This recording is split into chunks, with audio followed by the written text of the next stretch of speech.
Depuis le 26 janvier 2024, la loi interdit en France le placement de mineurs étrangers en rétention administrative. Mais jusque-là, des enfants accompagnés de leurs parents ont connu des passages en centre de rétention administrative dans des conditions particulièrement traumatisantes, comme vient d'en témoigner à l'instant ce documentaire réalisé par Noémie Ninin et Selim Benzeghia. De quoi maintenant s'interroger plus largement sur les conditions d'accueil dans ces fameux centres de rétention administrative, là où sont placés les étrangers en instance d'expulsion. Et c'est ce que nous allons faire maintenant avec nos invités présents aujourd'hui sur ce plateau de Débat Doc. Dominique Simoneau, tout d'abord, est avec nous. Bienvenue à vous. Bonjour. Vous êtes une ancienne journaliste. Vous êtes depuis 4 ans contrôleuse générale des lieux de privation de liberté. Et l'an dernier, vous avez publié un rapport ciblé sur 4 de ces centres de rétention administrative que vous avez jugés, je vous cite, attentatoires à la dignité humaine. Nous allons bien sûr revenir sur ce qui a été dit dans ce documentaire et débattre plus au-delà sur ces fameux centres à l'occasion de cet échange. On va le faire avec Claire Rodier, qui est également avec nous. Bienvenue. Vous êtes juriste et cofondatrice du réseau euro-africain Migre-Europe, spécialisé en matière de politique européenne d'immigration et d'asile. Nous verrons si nous sommes exemplaires en la matière, à comparer à nos voisins européens, notamment avec vous. Et également avec vous, Michel Auboin, bienvenue. Vous êtes ancien préfet et ancien directeur de l'intégration des étrangers et des naturalisations au ministère de l'Intérieur. C'était entre 2009 et 2013. Vous êtes par ailleurs auteur, entre autres, de ce livre, Le défi d'être français, ouvrage publié aux presses de la Cité.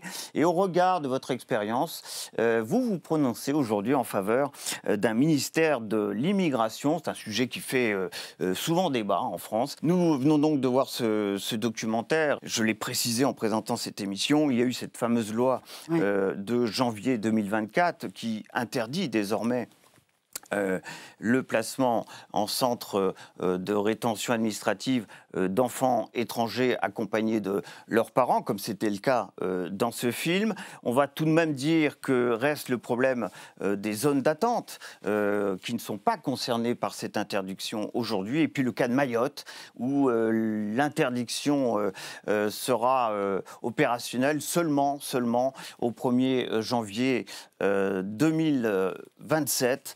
Mayotte, qui est un cas à part, mais qui représente 95% environ aujourd'hui des enfants qui se sont trouvés dans la situation décrite par ce documentaire. Un mot tout de même sur ce film que nous venons de voir, sur ce qu'était la situation avant cette fameuse loi de janvier 2024. Vous avez peut-être eu l'occasion, à l'occasion de vos visites, de voir un certain nombre de ces enfants qui accompagnaient leurs parents dans des centres de rétention.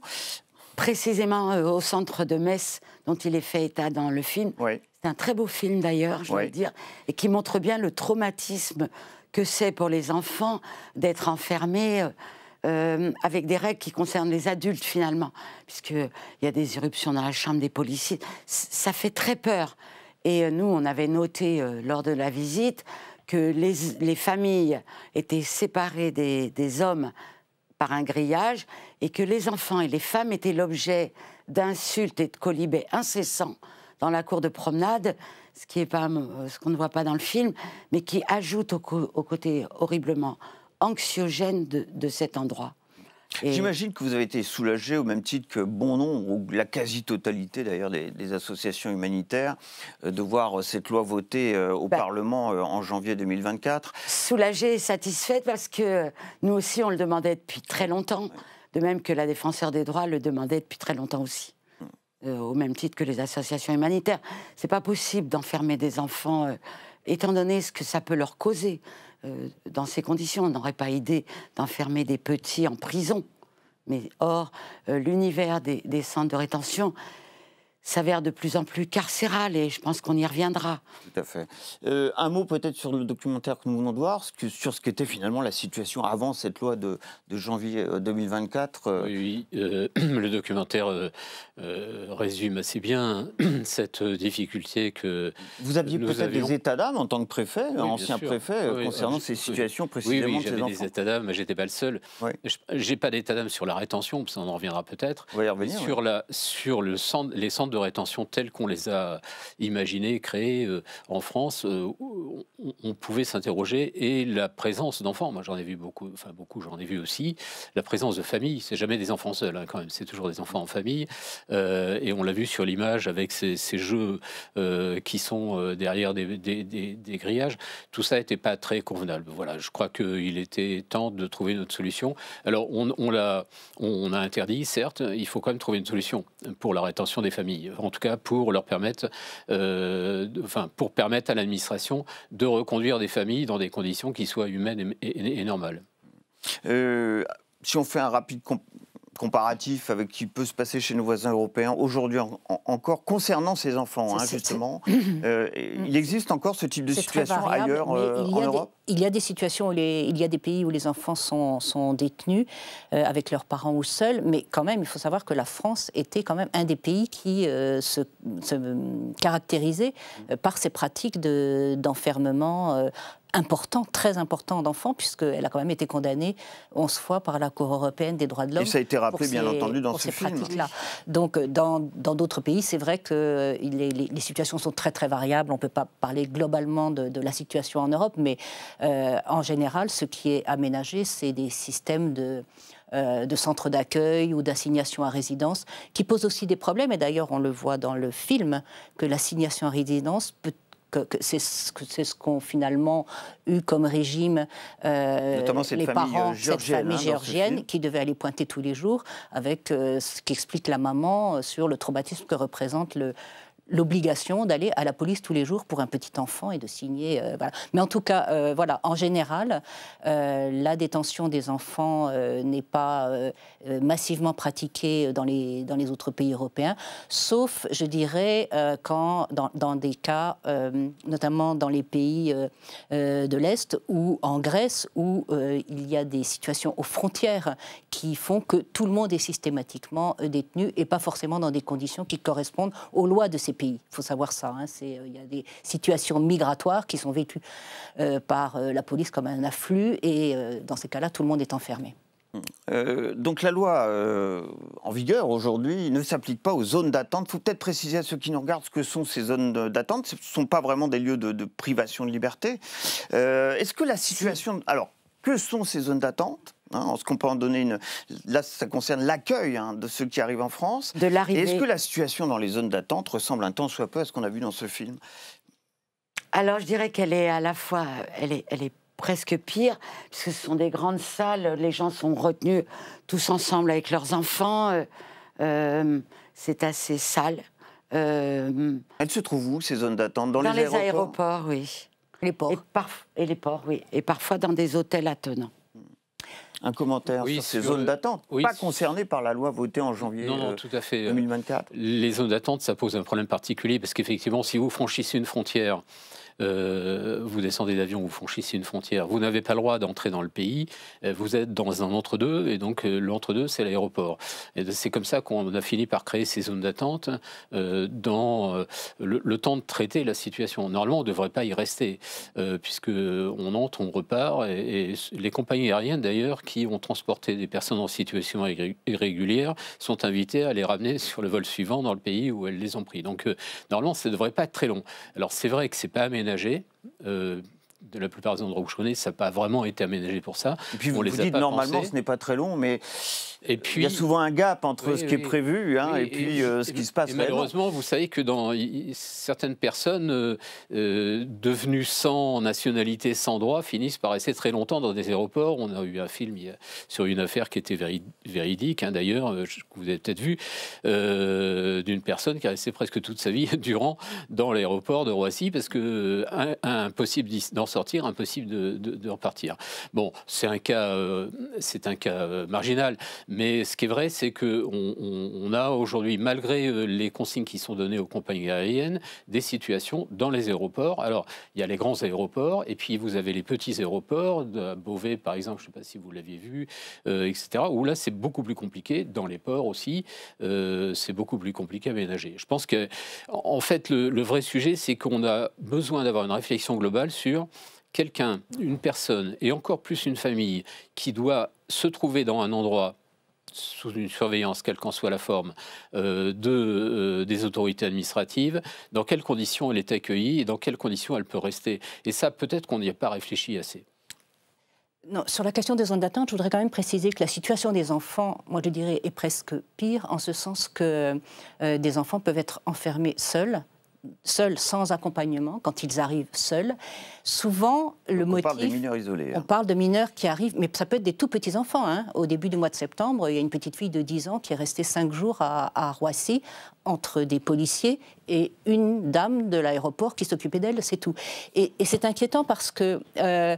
ces enfants, souvent, sont retenus en zone d'attente dans des conditions carcérales, quand même, parce qu'on soupçonne qu'il pourrait y avoir un trafic d'êtres humains, ce qui est quelque chose de très important et de très grave.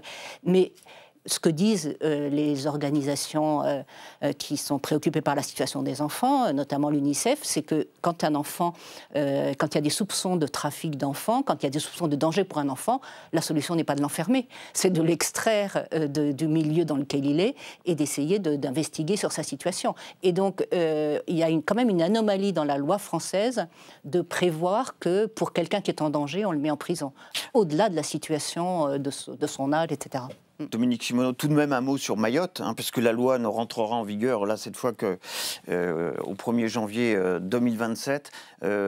Mayotte, des membres de votre équipe ont été dans des centres de rétention situés à Mayotte. Mayotte, la situation est globalement épouvantable à Mayotte, comme chacun sait. Mais celle des enfants est terrible, parce que, comme un enfant ne peut pas être seul en centre de rétention, on a pris l'habitude à Mayotte de les rattacher à des gens qu'ils ne connaissent pas. Donc on dit, toi, tu vas avec cette dame, toi, tu vas avec ce monsieur, toi, avec cet autre, et c'est considéré comme le parent accompagnant, si vous voulez. C'est comme ça qu'on arrive à placer beaucoup d'enfants.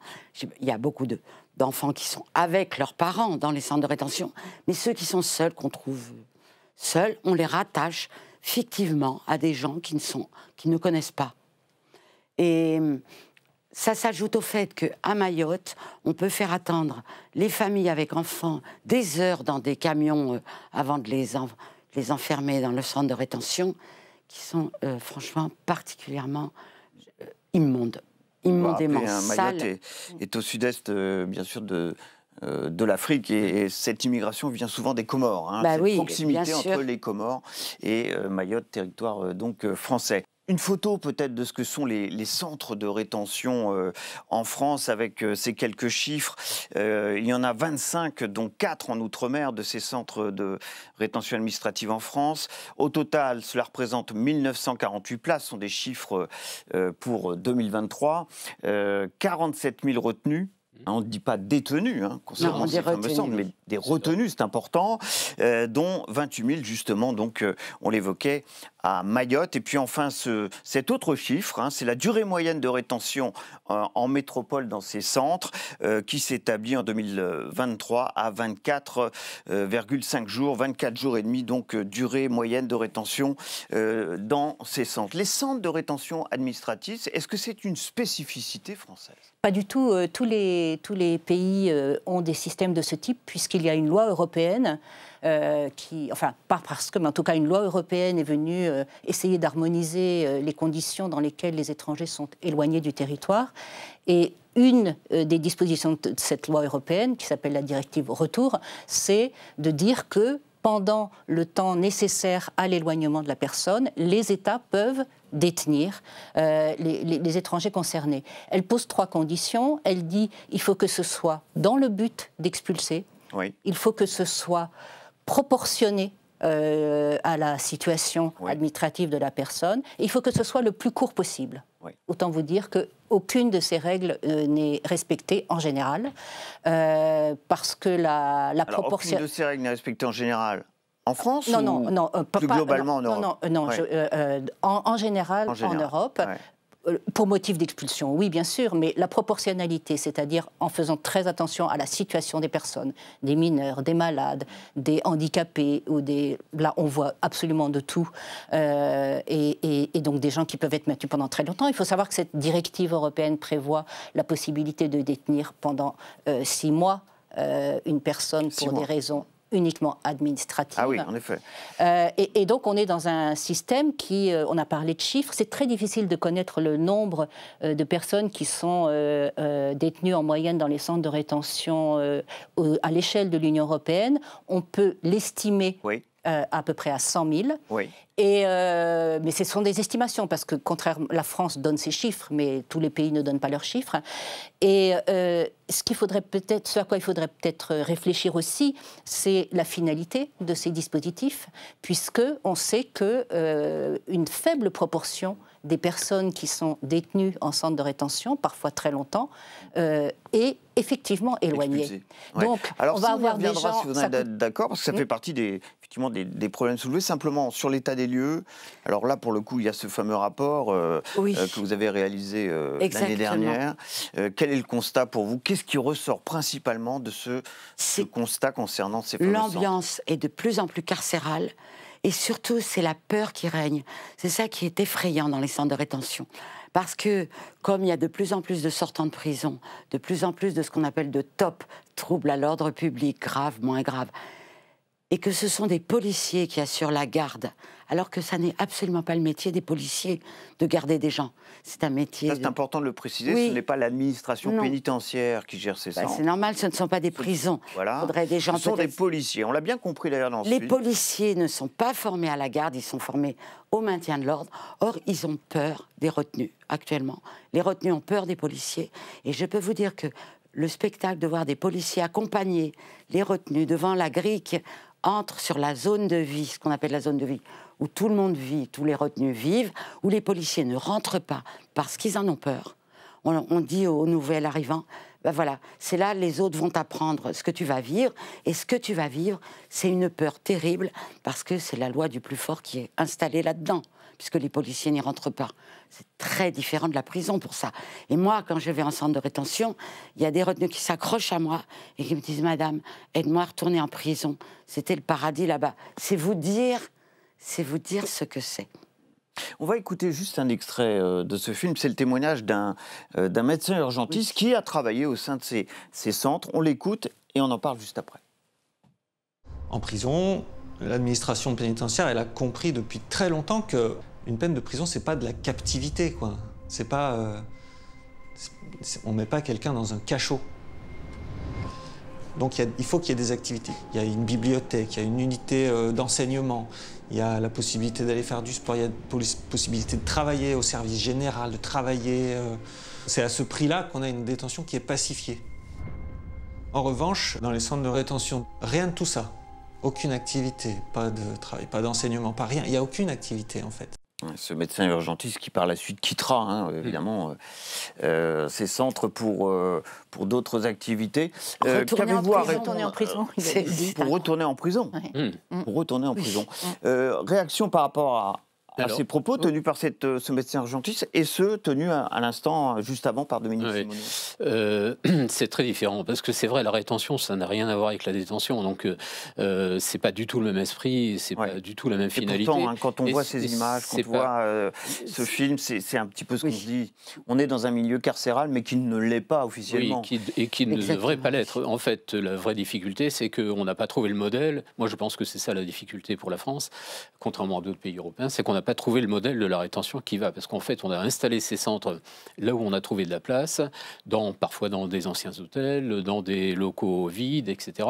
Et que ça, franchement, c'est pas adapté du tout à la rétention, qui est quand même un moment qui doit être court. La réglementation européenne le précise, mais c'est vrai aussi, puisque la moyenne, c'est 24 jours, sachant que certains restent 90 jours. Donc ça veut dire beaucoup. Et les familles en particulier... 90 jours, c'est le maximum c'est le maximum. Ouais, c'est le maximum. Il y en a très peu, mais ça arrive quand même.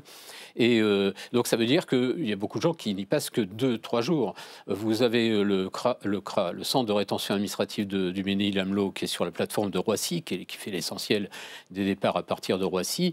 Les gens restent 1 journée, 2 journées, parce qu'ils sont juste le temps qu'on obtienne le billet d'avion qui permettent de les renvoyer. C'est pour ça d'ailleurs qu'il y avait des familles aussi au Mesnil-Amelot, parce que c'était une façon de les garder de façon sûre, et c'est aussi pour ça qu'on n'a pas d'animation dans ces centres, parce que ça n'a jamais été considérés comme des endroits où on devait rester longtemps.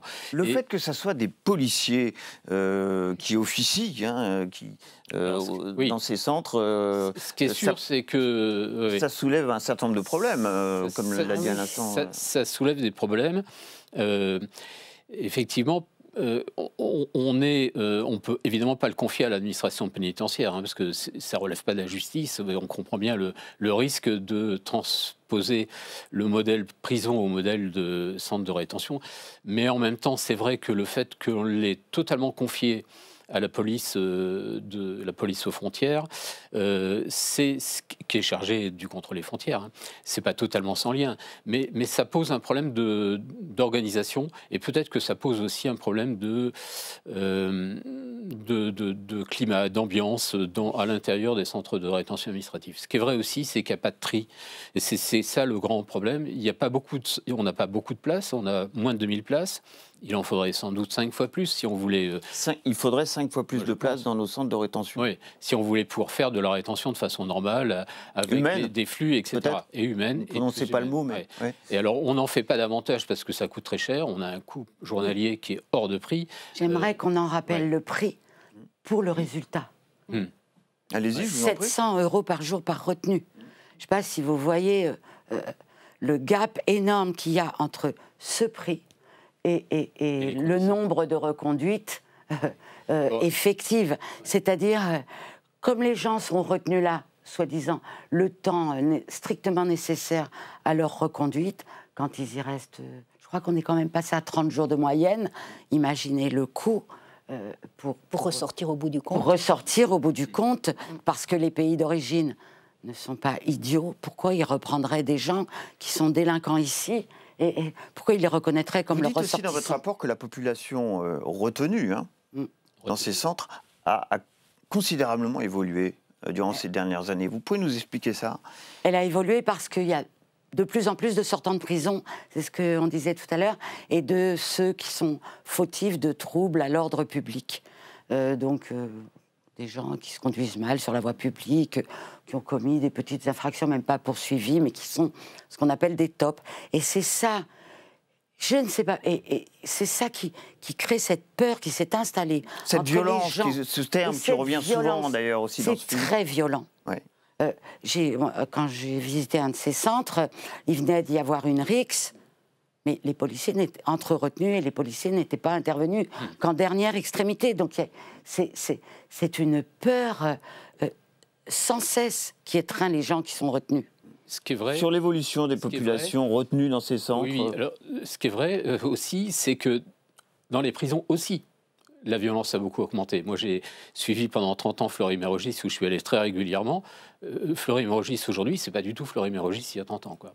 Et la peur, elle existe aussi. Et de la même façon d'ailleurs, les gardiens de prison ne vont pas non plus dans la cour de promenade quand les détenus y sont, pour les mêmes raisons. Donc cette peur-là, elle existe aussi en centre. Alors pourquoi ?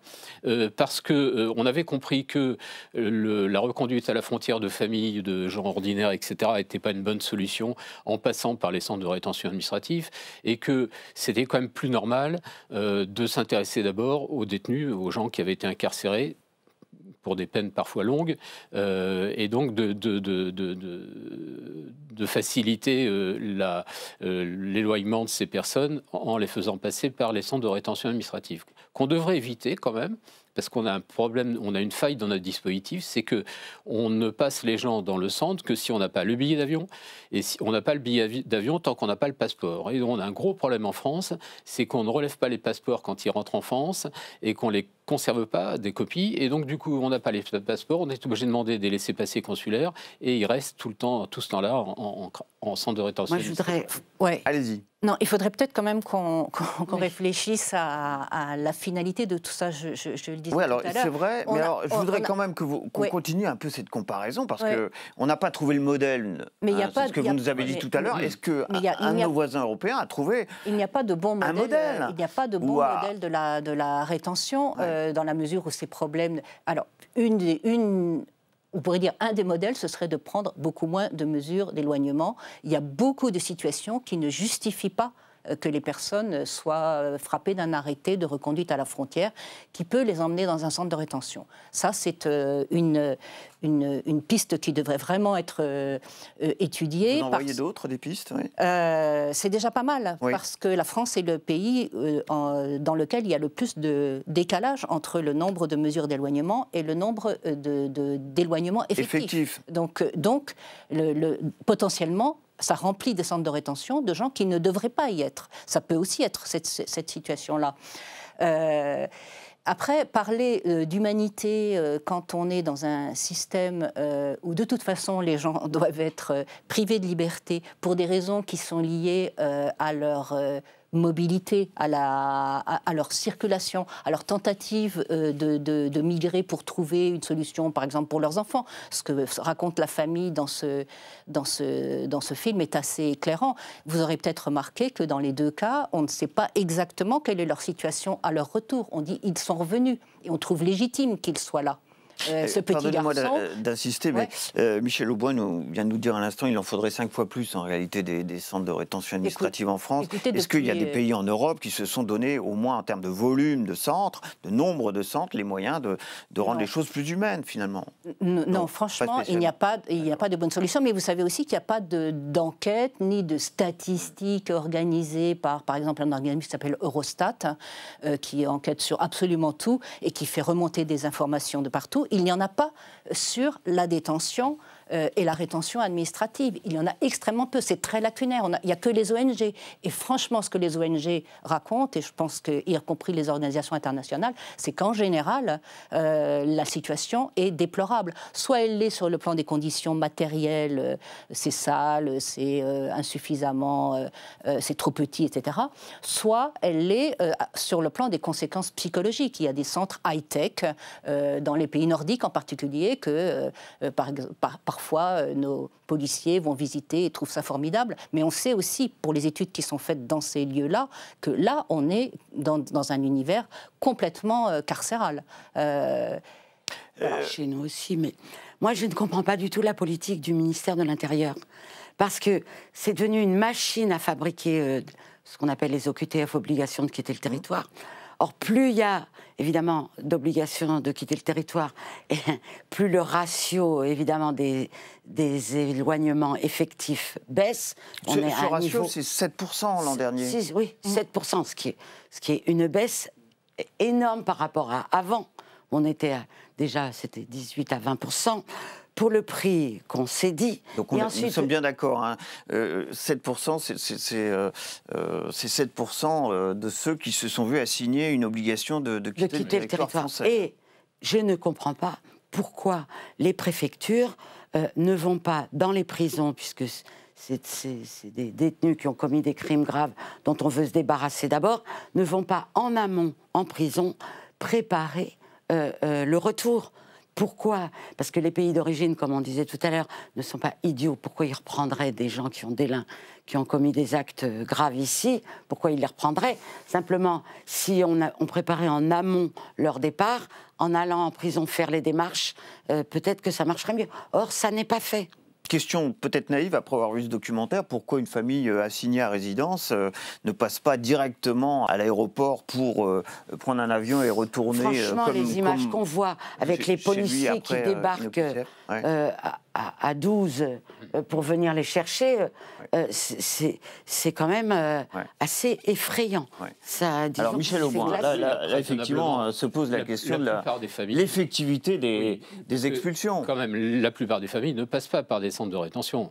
La plupart des familles qui repartent, qui sont sous le coup d'une OQTF, soit elles repartent volontairement, soit, parce que c'est très compliqué ces histoires des 6%, parce qu'on ne compare pas forcément les choses qui sont comparables. Moi j'ai le chiffre de 7%, mais on ne va pas jouer là-dessus.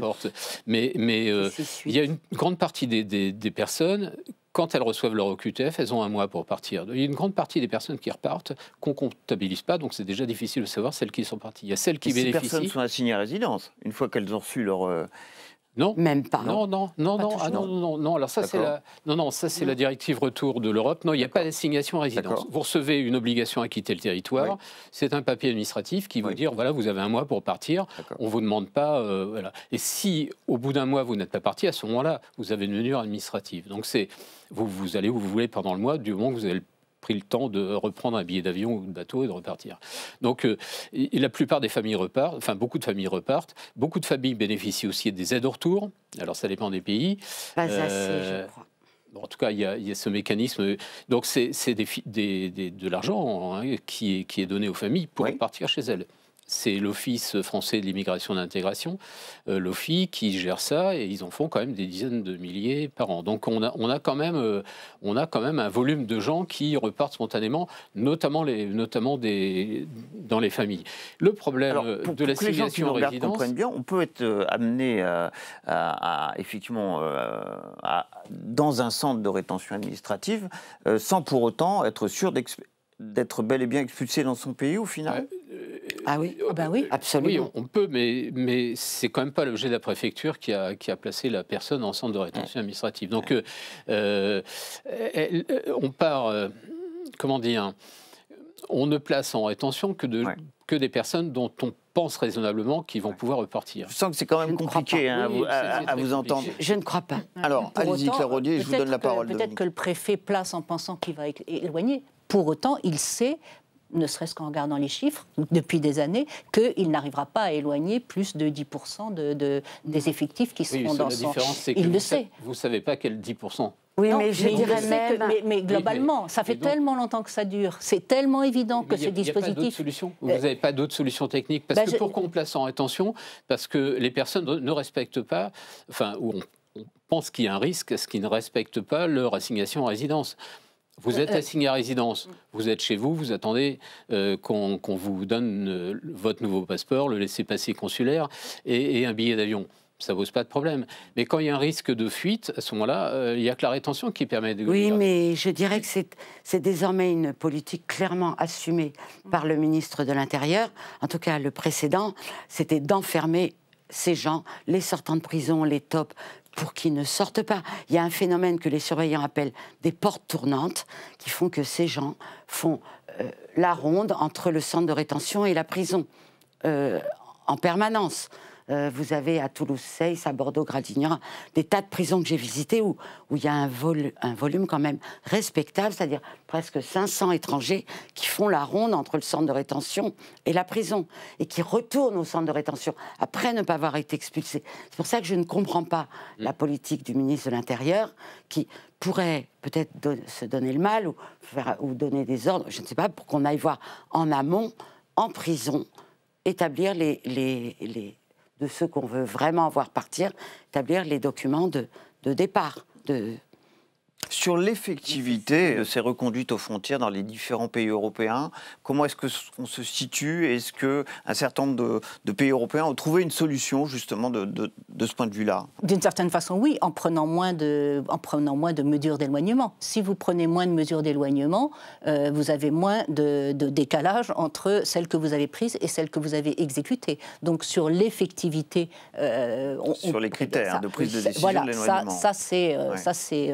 Ce sont des données objectives.